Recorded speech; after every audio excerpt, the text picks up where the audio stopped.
Welcome to the deep dive. Our goal here is pretty simple.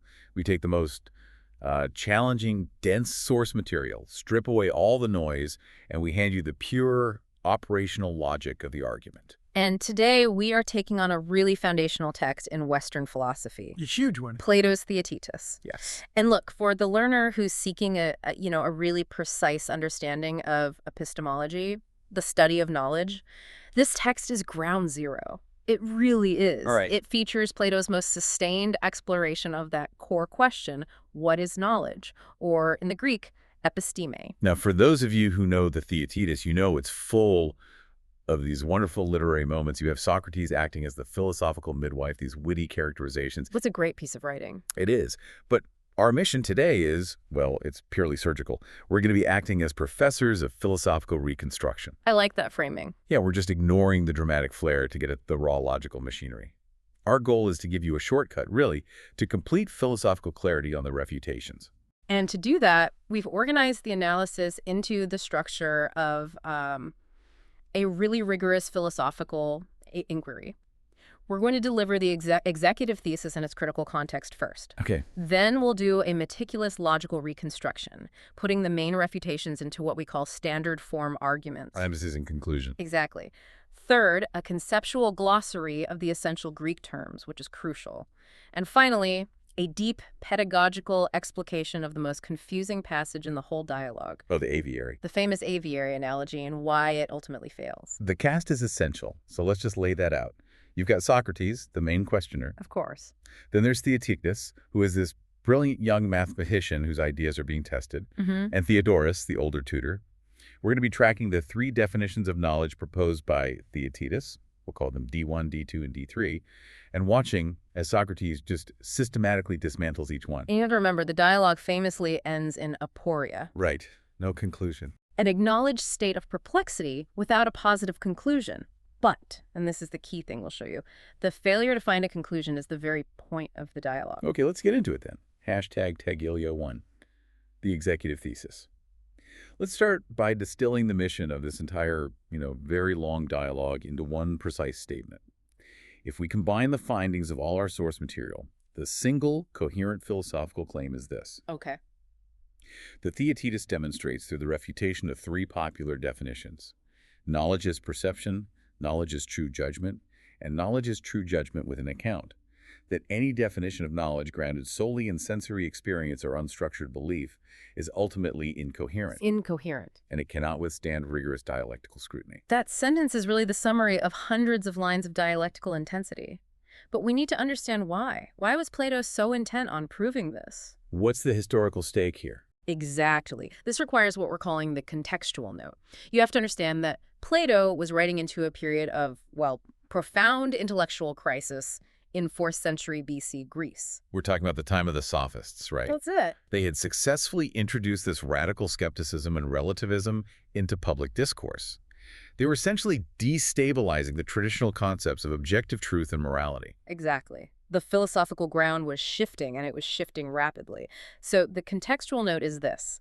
The dialogue is addressing this widespread philosophical trend that sought to ground all knowledge in sensory experience and the relativity of appearance. So it's a direct attack. It's a direct challenge to the skepticism and the flux doctrines that were inherited from thinkers like Protagoras and Heraclitus, while, and this is the subtle part, implicitly preparing the ground for the necessity of nonsensible, stable objects. The forms. The forms. So D1, the first definition of knowledge, is perception. That gets immediately linked to Protagoras' big thesis, the homo mensier thesis. Man is the measure of all things. Right. Why is making that link so fatal to the definition of knowledge? Because Socrates interprets Protagoras in the most devastating way possible. He says it entails what's called phenomenal subjectivism. Okay, what does that mean in simple terms? It means that if man is the measure, then things are to any human just as they appear to that human.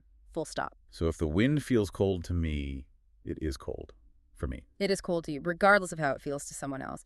If I perceive something to be true, it is true for me. There's no outside standard. And if truth is only sensation, then I'm the sole judge of my own feelings and experiences, and so I can never be wrong about my own state. Precisely. And if knowledge is just perception, and all perceptions are equally true, then there's no possibility of error. Which means there's no difference between the wise man and the fool. None, and crucially, no objective truth to even discuss. This relativistic position is then tied, by Socrates, directly to the Heraclitean doctrine of universal kinesis. Flux. Universal flux. Now, this is the part that I think often gets summarized way too quickly. Why does extreme flux, this idea that everything is always changing, destroy the very possibility of knowledge? Well, think about the mechanism of destruction. Kinesis, or flux, posits two kinds of relentless motion. There's qualitative alteration like hot becoming cold, Okay. and there's spatial motion-changing location. Now, if everything, the person perceiving, the object being perceived, and even the relationship between them is changing in both of those ways constantly. And no stable description is possible at all. You got it. If I say, the apple is red, by the time I finish the sentence, the object I called an apple has ceased to be that apple, and the quality I called red has also shifted into something else. Yes. The very mechanism of language relies on fixed subjects and fixed attributes, even if they're only temporarily fixed. Right. If, as the extreme Heracliteans suggested, nothing is but everything is just becoming or flowing, then the verb to be is useless.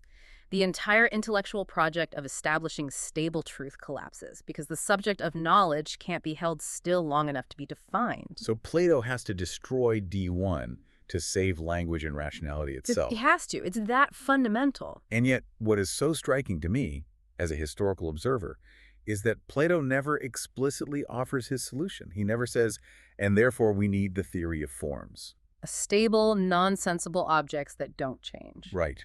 Why the strategic silence? Well, this brings us back to a big debate in Platonic scholarship, the Unitarian versus revisionist debate. The revisionist view might suggest Plato was changing his mind, maybe trying to develop an epistemology without relying on the forms. But that's not the consensus. No, the Unitarian interpretation, I think, holds sway for a very strong reason. And that reason is that the failures of D1, D2, and D3 are so complete, so devastating to any purely empirical or belief-based definitions that they basically function as a necessary indirect proof. Absolutely. The sustained failures are not random. They are a reductio ad absurdum. Right. He's reducing the alternatives to absurdity. Plato is showing his sophisticated readers. Look, if you refuse to look to stable, non-sensible objects, the forms for the anchors of concepts like justice, equality, or even the number two, then all you're left with is the subjectivity and chaos of flux. So the dialogue forces your mind to conclude that the stability must lie somewhere else. Somewhere beyond the senses. It's a brilliant rhetorical strategy. Don't state your conclusion, just show the impossibility of all the other options. Hashtag DG2. The logical reconstruction, standard form. Okay, so we are now moving into the core logical mechanics of the refutations. We've established the context. Now let's look at how the arguments are structurally destroyed. We begin with D1. Knowledge is perception. Right. The central attack on this is it's what you call the memory paradox. This is such a classic Socratic move. He uses a common, undeniable human experience to just break a philosophical premise. And the premise here is, if knowledge is identical to perception, then the possession of knowledge must cease the moment perception ceases. Memory just blows that identity wide open. let's reconstruct that argument formally. How does it look in standard form? Okay, so, argument 1. The refutation of D1, knowledge as perception. P1. P1. Knowledge is identical to perception or aesthesis. That's the definition. D1. P2. A person who sees an object, say Theaetetus, seeing Theodorus gains knowledge of it. This follows directly from P1. Seeing equals knowing. Simple enough. P3. This person then subsequently closes their eyes and remembers the object they saw. Still with you. P4. Remembering is possessing knowledge of the object. We all agree on that. Of course. But then P5. Not seeing is not perceiving, and thus, by the rule in P1, this person is not knowing the object. Ah, there's the contradiction. There it is. The conclusion. C.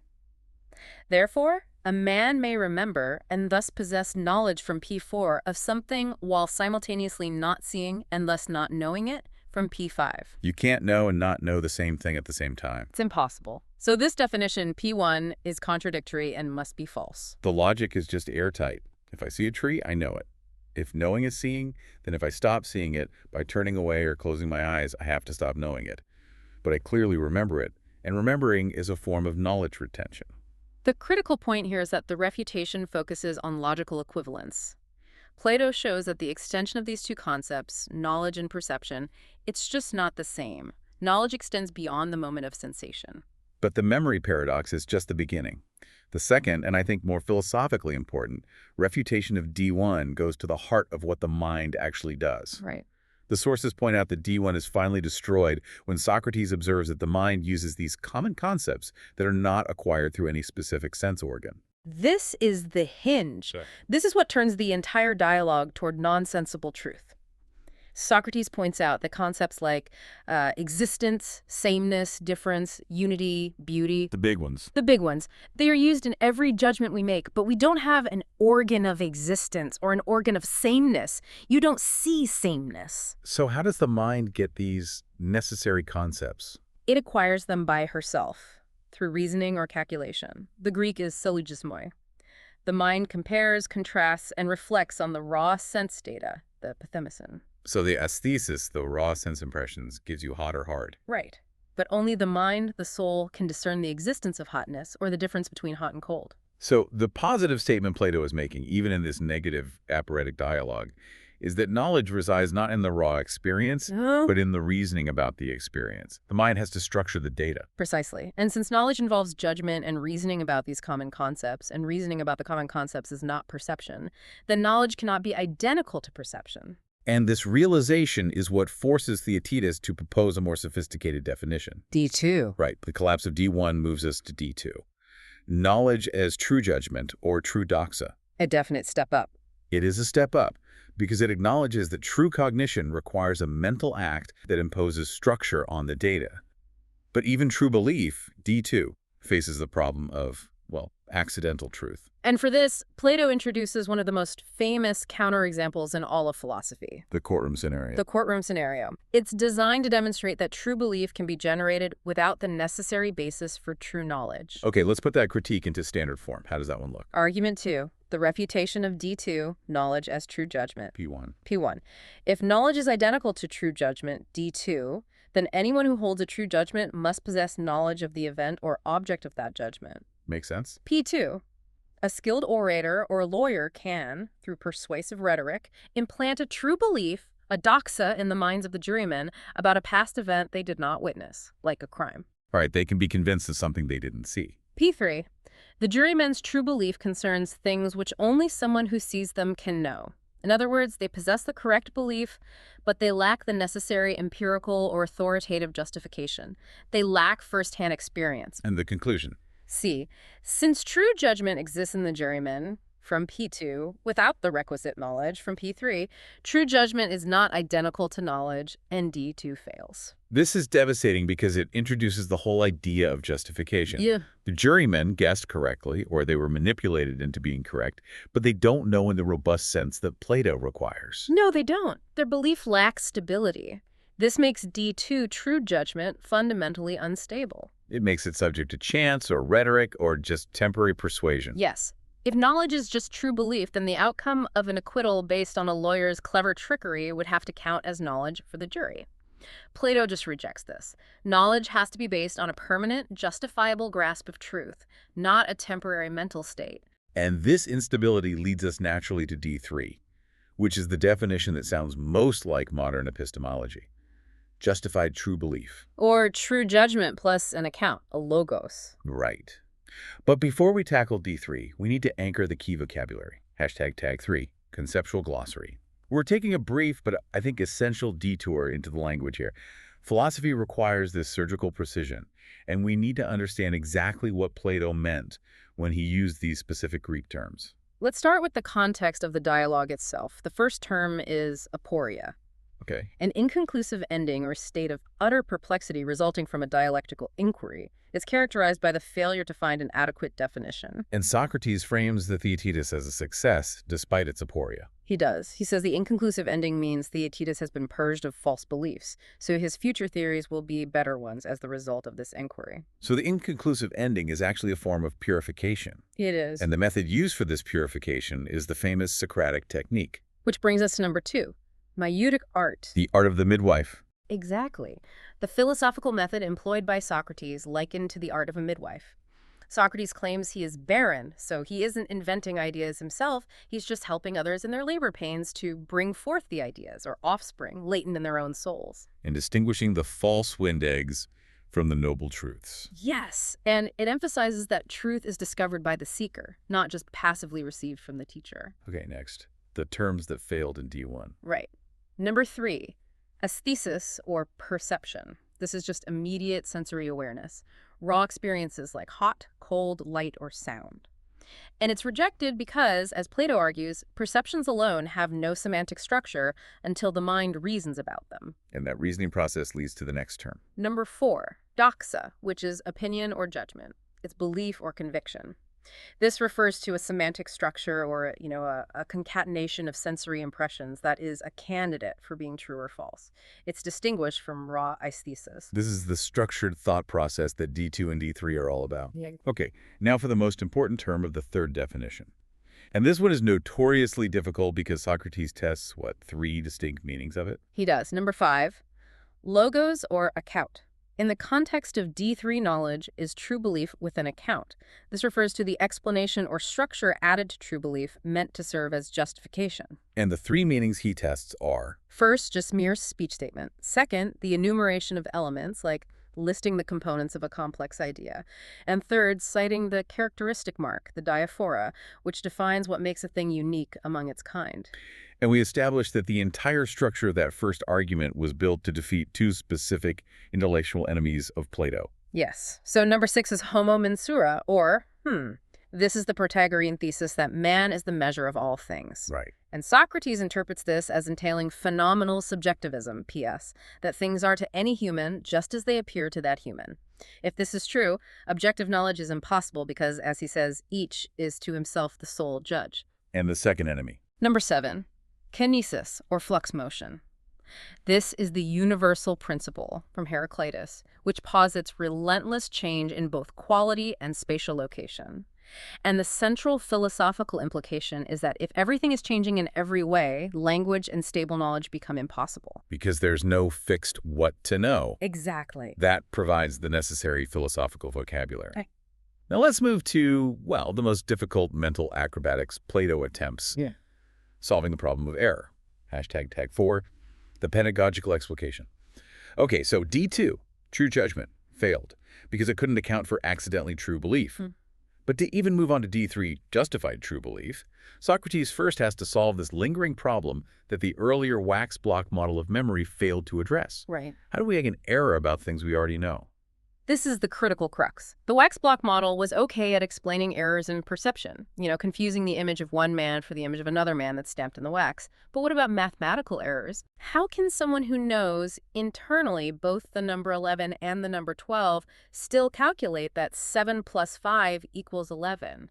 They're confusing 2 things they already possess knowledge of. And this problem necessitates the famous aviary analogy. It does. Which introduces a distinction that later philosophers would treat as absolutely central, the difference between latent knowledge and active knowledge. This is the quote that defines that crucial distinction. Socrates asks, is it possible in this way to possess kektemenon knowledge and not have ekainet? Okay, so right there he's setting up the distinction, possessing versus having. Exactly. And then he brings in the analogy. He says, suppose a man were to hunt wild birds and make an aviary for them at his house and look after them there. So you're catching birds and putting them in a cage. Right. And he says, then in a sense, I suppose, we might say he has them all the time because, of course, he possesses them. But in another sense, he has none of them, which is the key. And he continues, it is only that he has acquired a certain power in respect of them, the power to hunt for anyone he likes at any time and take and have it whenever he chooses. And the birds are pieces of knowledge. Yes. He finishes by saying, by the birds we must understand pieces of knowledge. Epistemes. When anyone takes possession of a piece of knowledge and shuts it up in the pen, we should say that he has learned, and knowing, we should say, is this. Okay, let's unpack that rich passage. We have 2 Greek verbs here that are key. Kektemenon and ehein.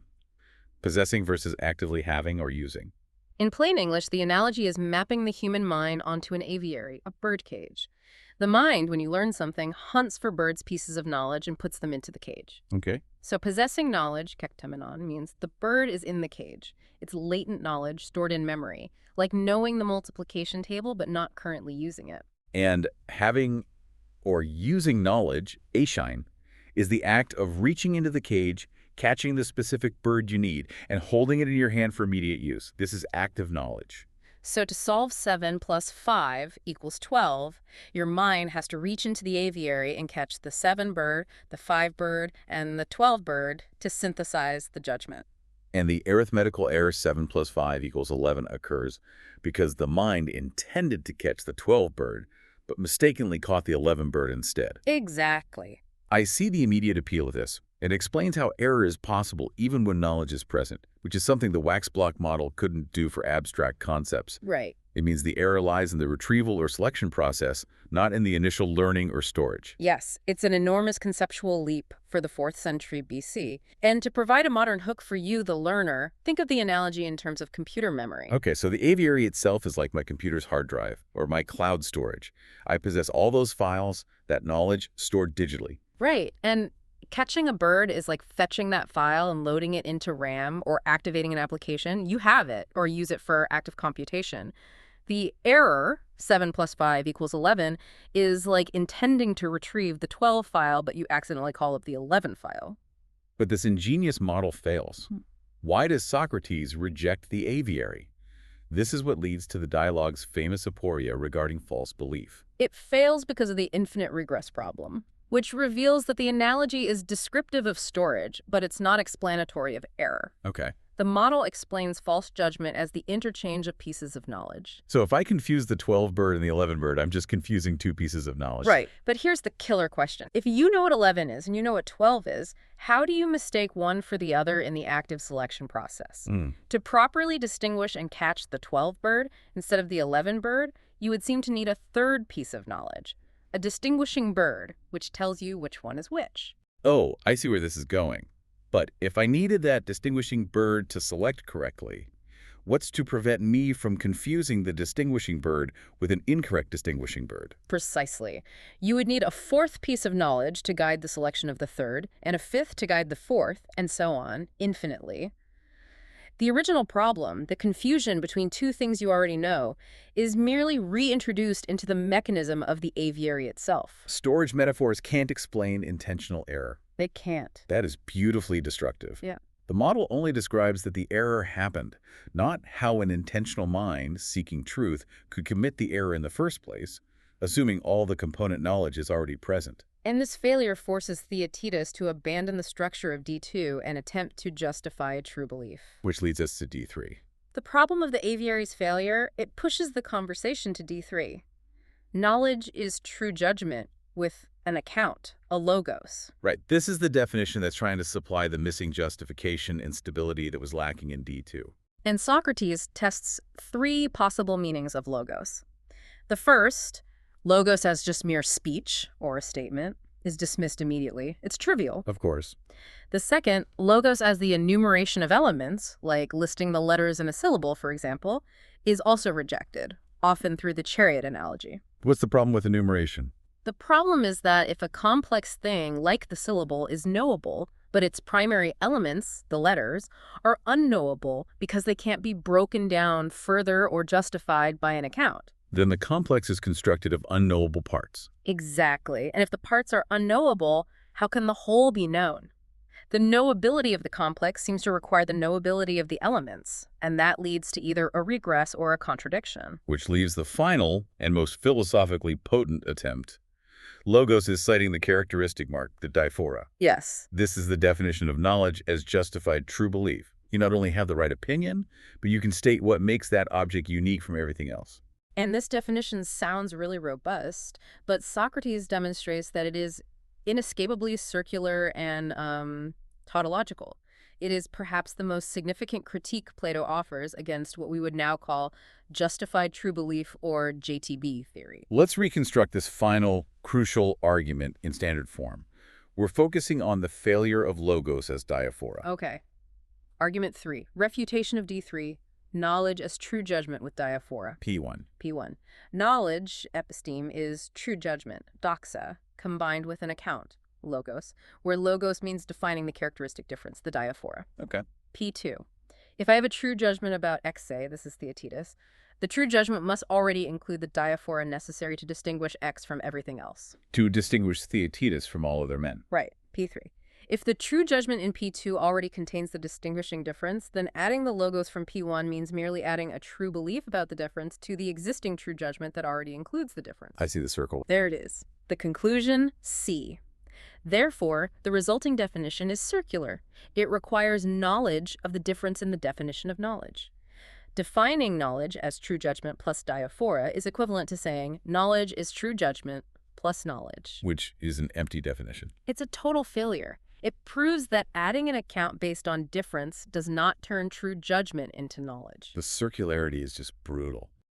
If I have a true opinion that Theaetetus is the man in front of me, that true opinion must already incorporate his distinctive features, his diaphora. Of course. If it didn't, my opinion wouldn't be true about him specifically. If the opinion is already true, it has to be correct about the object's identity, which necessarily entails knowing what makes it distinct. So if the logos is just restating that difference, we haven't justified anything new. We're just adding a belief about the difference to a belief about the difference. Yes, Socrates described it as the blind directing the blind. You're simply asserting the distinguishing factor as part of the justification, which means the justification presupposes the very knowledge it's meant to confer.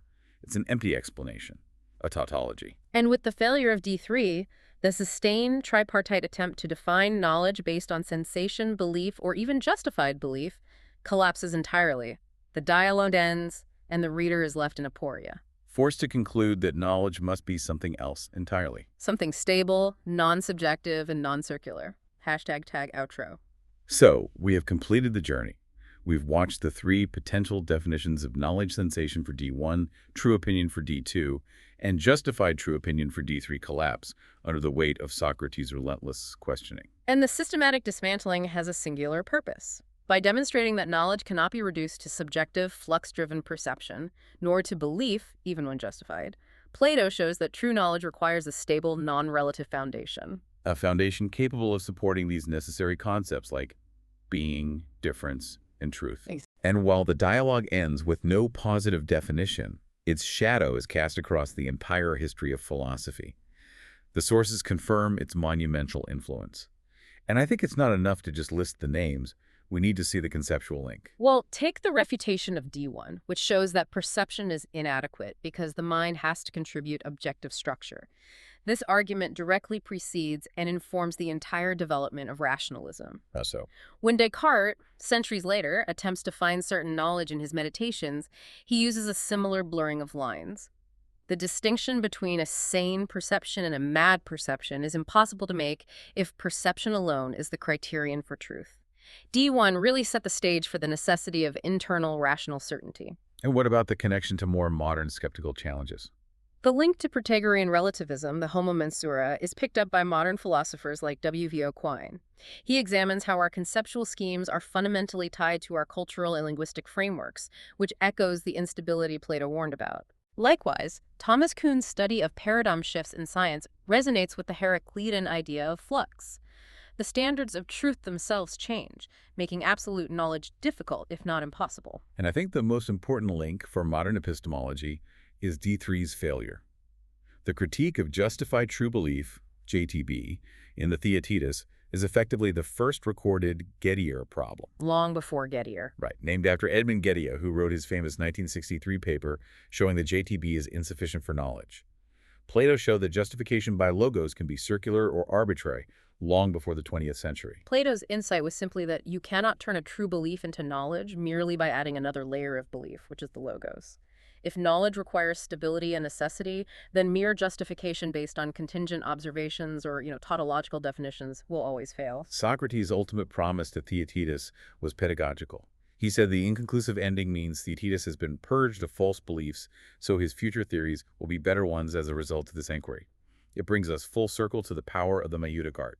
And that's the final provocative thought we want to leave you with, the learner. The Socratic method isn't about providing wisdom, it's about facilitating self-discovery through the ruthless elimination of falsehoods. So the question becomes, If the Theaetetus proves that knowledge cannot be based purely on subjective sensation or external justification, then what stable, objective, and non-sensory object or principle do you rely on today when you are certain that 7 plus 5 equals 12 and not 11? we take for granted the necessity of mathematical truth, the concept of identity, the structure of being. Has the necessity of an abstract knowable form truly become obsolete in modern thought? Or have we simply renamed that stable, objective principle? Perhaps we call it a mathematical axiom or a logical necessity. Just to avoid the Platonic label. A question that persists centuries after Plato first wrote this dialogue. Until the next deep dive, keep questioning the basis of what you think you know.